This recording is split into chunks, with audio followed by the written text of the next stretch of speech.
everyone. I'm Larry Ridley, and this is the NFL on EA Sports.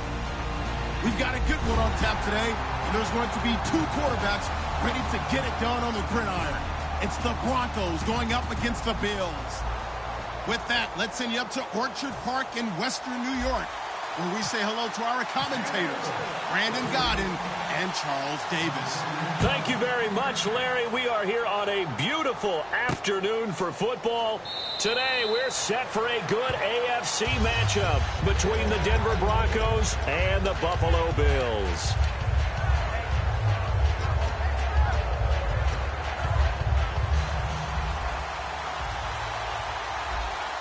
Thomas, the lone receiver, left.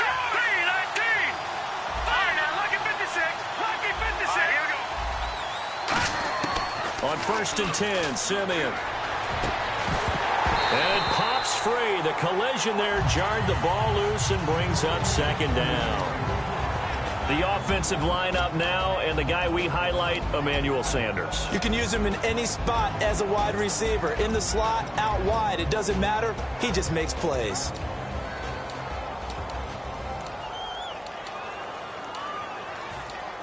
So 2nd and 10 here.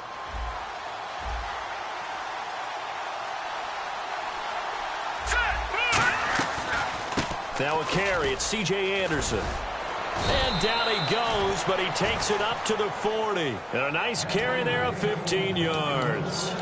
Anytime a team goes on the road, there's always that little bit of fear that maybe they can be affected by the hometown crowd. But this is where game planning really came into play. They talked about it all week. Go in there, establish yourselves. Well, that run right there, that slows down the crowd and gives them a lot of confidence. And hauled in here by Jordan Norwood. It's a gain of 24 that time. And it's a 1st down for the Broncos. Well, coaches always talk about finding balance on offense. I don't think you can get much more balance than this. Big-time run, big-time pass. A 1-2 combination. Looked pretty good. How about that? Let's see if they can continue to take that kind of a punch, though. 1st down. Here's the run with Anderson. And a short gain down to about the 33. 3 yards on the pickup there, and it'll be 2nd down. And we take a look at the Bills' defense. Marcel Darius, year in and year out, plays at a Pro Bowl level.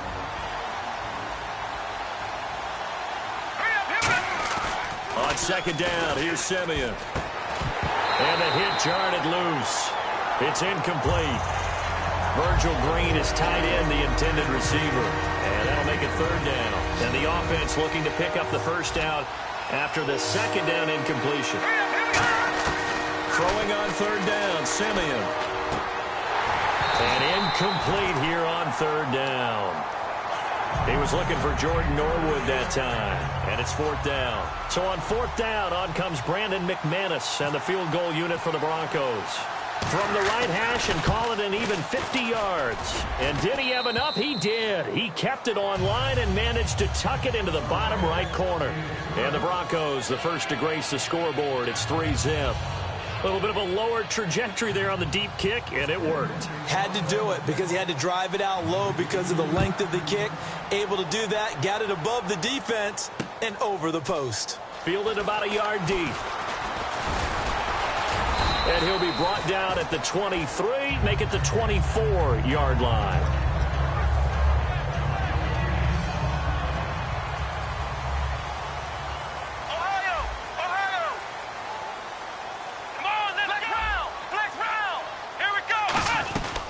Now the first carry for LaShawn McCoy.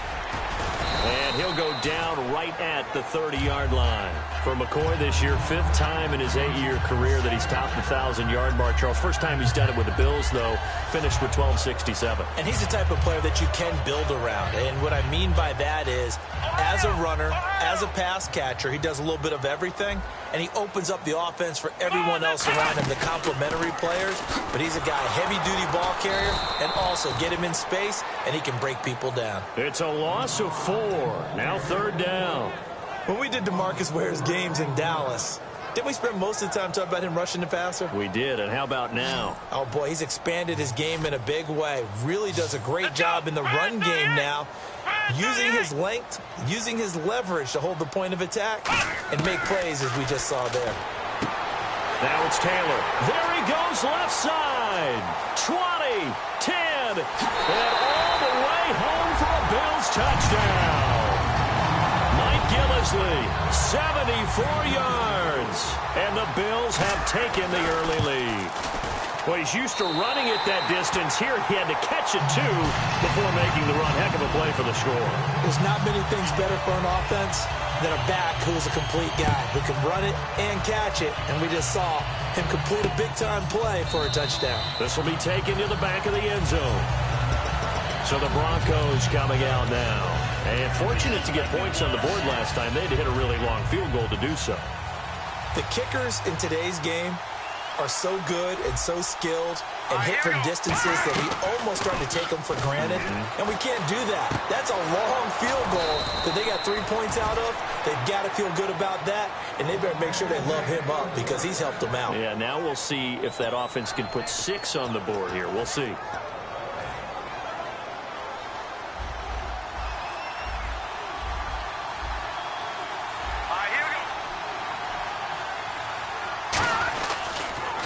They run. Anderson.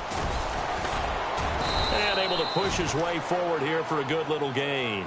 And give him 4 yards there. It'll be 2nd and 6. Not a run that you're going to write home about, but still a good first down run. That's what an offense calls staying on schedule. 3 to 4 yards on first down. You're set up very well for the rest of the drive. Again, Anderson. And this time not as successful as he'll get back to the line of scrimmage and no more. No gain on the play there, so they're left with a 3rd down and 6. So nothing there, but maybe you blame that on the blocking.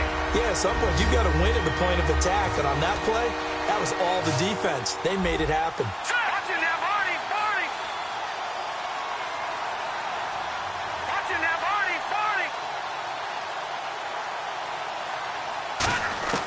From the gun on 3rd, Simeon. And that is incomplete. Let's give some credit to the defensive guys on that play. Able to bat that one away. Sure looked like they were trying to hit the corner route.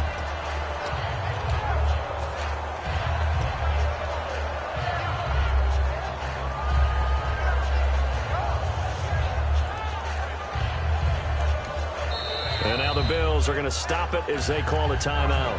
They'll have 2 remaining as we step aside here in this first quarter. 4th down, so on is the punter, Riley Dixon. Back deep here is Brandon Tate. And whistle blown. A timeout here is taken, and it's taken by the kicking team. They'll have 2 remaining as we step aside here in this first quarter.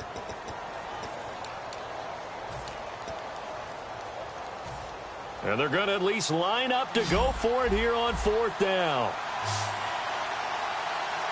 Thomas, the lone receiver, left. Here's Simeon. And they hit him as he throws, as this one's going to go straight down to the turf. Incomplete. Here's the Buffalo offense now as they get set to take over here. And they will simply, Charles, be looking to duplicate what they did last drive when they were able to push it in for 6. And they hope it'll be that easy, right? To be able to take exactly what happened before, replicate it. They'd like to make a few additional changes along the way because I'm sure the defense will make some adjustments, but they've got to have great confidence having scored the last time out. A really nice gain of 25 yards.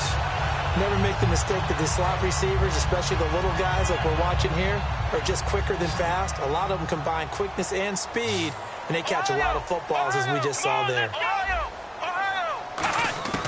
Throwing now, Taylor on 1st down. He rifles one that's intercepted. Picked off by the free safety, Darian Stewart. And he'll return it to the 24-yard line. Now this Broncos offensive unit ready to head back out onto the field. And last time they were very fortunate, this offense. They went 4 on 4, turned it over in their own territory.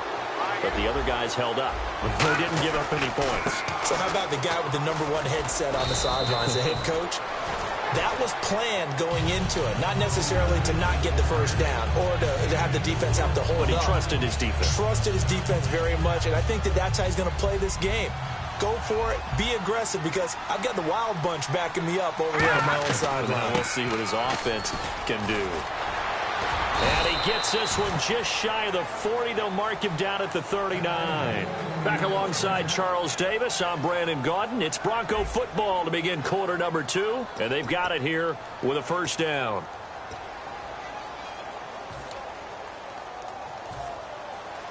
shift together here from the D-line.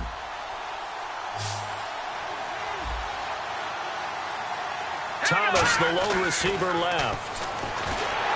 Blitz coming, and down he goes.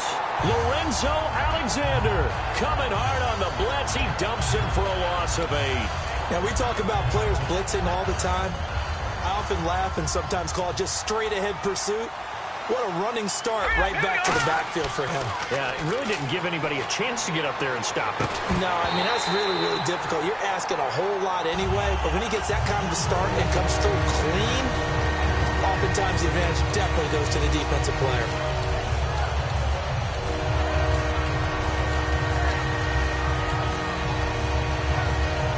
Incomplete pass on second down. Let's see what the offense draws up here on third.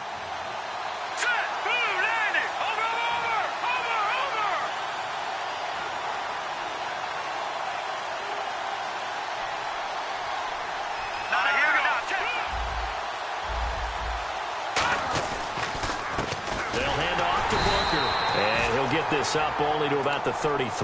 Just a 1-yard gain on the play, and that'll be a call to the punt team as it's 4th down. On 4th down, it's Riley Dixon on now to kick it away for Denver.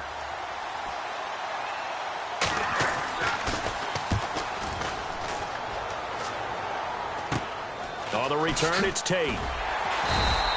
Just a 30-yard punt that time. And the Bills will take over the football with a 1st and 10. Here's the Buffalo offense now as they get set to take over here. And following the interception, we'll see what they can put together on this drive. I can hear my old college coach right now. He always used to tell us before every game, the team making the fewest mistakes will win. What they're hoping is that that last mistake is their only one of the game. Coaches, that's all they talk about, turnovers, right? Minimizing those and maximizing opportunities. Offense looking to avoid a 3rd and long. It's 2nd and 10.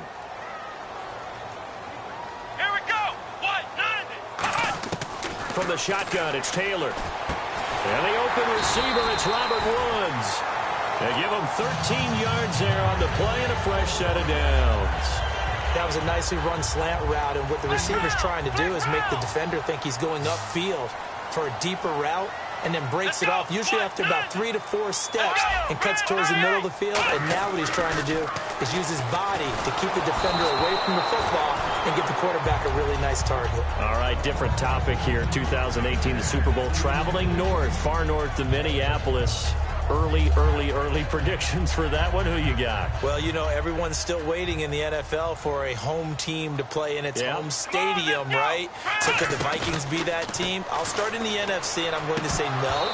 I think Seattle, starting to get near that maybe last run with their defense. Earl Thomas returns. I like Seattle coming out of the NFC. How about you? Well, I'm actually going to take a Dallas Cowboys NFC title run. I think that they came so close this year, probably most talented going into next year. I like that one. Well, in the AFC, I'm going to go with a team that if they improve their defense and their quarterback stays healthy, they could be that team, the Oakland Raiders. Okay, I'm going dark horse.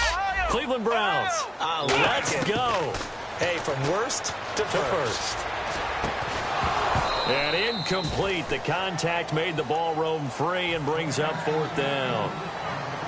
So on 4th down, the Bills call on the punt unit and Colton Schmidt. Whenever I see an in-route dropped, as we just saw on that play, I'm always thinking that in the back of their mind, they're worried about what's coming at them because they're going towards traffic on that route as opposed to being away from it and maybe having a little bit more space. And no return here. This one's going inside the 15 to the 12-yard line. And Denver getting set to take the field. And a tight game after punting last time. See if they can get something going on this drive. As they head to the field now, with the game this close, you got to feel they're looking for Green, and it's intercepted. Picked off by the linebacker, Zach Brown. And his guys are going to take over at the 21-yard line. Now the Bills offense gets ready to head back onto the field. They've got the lead. Last time had to punt it, though. What's the key to this drive? I think it's leverage. Leverage. Big guys up front. You know the motivational speech on the sideline is, guys, give us an opportunity. Protect the passer, create space for our runners, and let's go ahead and get these guys. Low man wins. Let's go do it on this drive. We'll watch that leverage on this drive. A nice pickup of 14, and it moves the stick, sets up a 1st and goal. So much goes into a successful play, doesn't it? How about that play action there, freezing the defense just enough to bring the tight end free downfield for the completion. Here we go. Let's go. Let's go. Out of the gun, it's Taylor. And he's got his tight end play. Touchdown, Buffalo. Charles Clay from 6 yards away. And the Bills will extend their lead. And he is a reliable target. They like to get him involved. They got him involved there for the score. And they should. He's a very good player. Remember, they can use him in certain positions, so many different spots, and he usually comes through for them. This will be taken in at the 1. They'll bring it back to just about the 25, call it the 24-yard line. And Denver getting set to take the field. And last time wasn't pretty. One play and an interception. We'll see if they can do better. I want to see if they want to go ahead and throw the ball again now on this drive after what happened on the last one. Throw it on the first play. Give the quarterback some confidence. See what happens. Trying to shake off the interception from the last drive. He'll look to throw. A little lull in the action here to go over an offseason storyline that's kind of interesting. L.A. a couple years ago, they have no teams, and now they're going to have 2 with the move from San Diego to L.A. What does that mean for the league and for the Chargers? It seems like an easier transition, doesn't it, than St. Louis when they moved back to Los Angeles. Less culture shock. Less culture shock. Less, obviously geography. Is this intercepted? It is. It's intercepted. Picked off by the linebacker, Zach Brown. And his guys are going to take over at their own 48-yard line. Back onto the field now comes the Bills offense. And they were able to punch it in the end zone last time. They'll be looking to do that again here for the defense.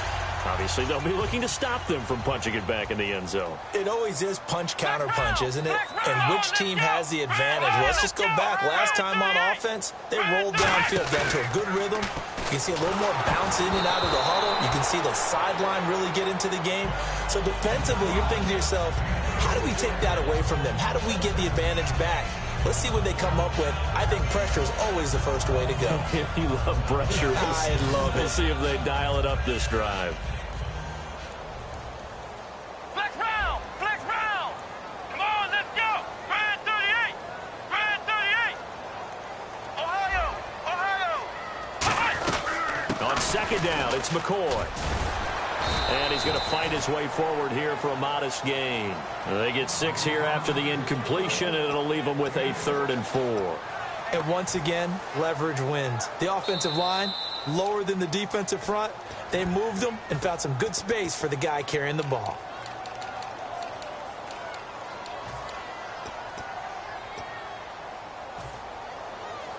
Let's see what the defense dials up here. 3rd and 4. Let's go.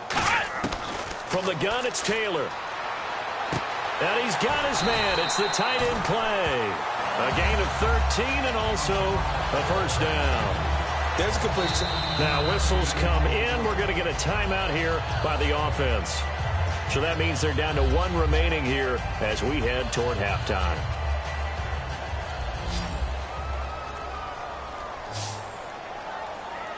Let's go. Flex round. They'll throw on first down with Taylor. He'll hit Watkins on the crossing route. And down inside the 15 he goes. I know the object for us when we call games is to be neutral.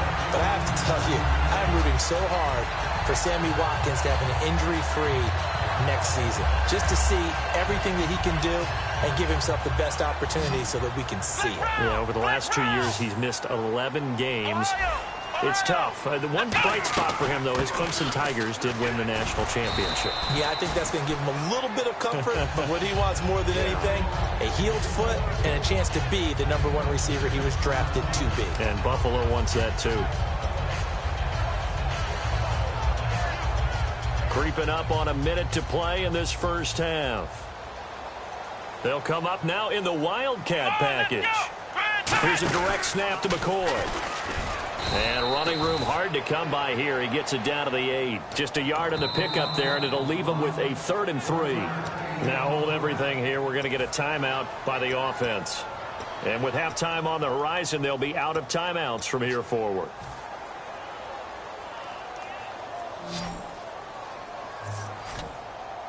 It's a 5-receiver set. 3 to the left, 2 to the right.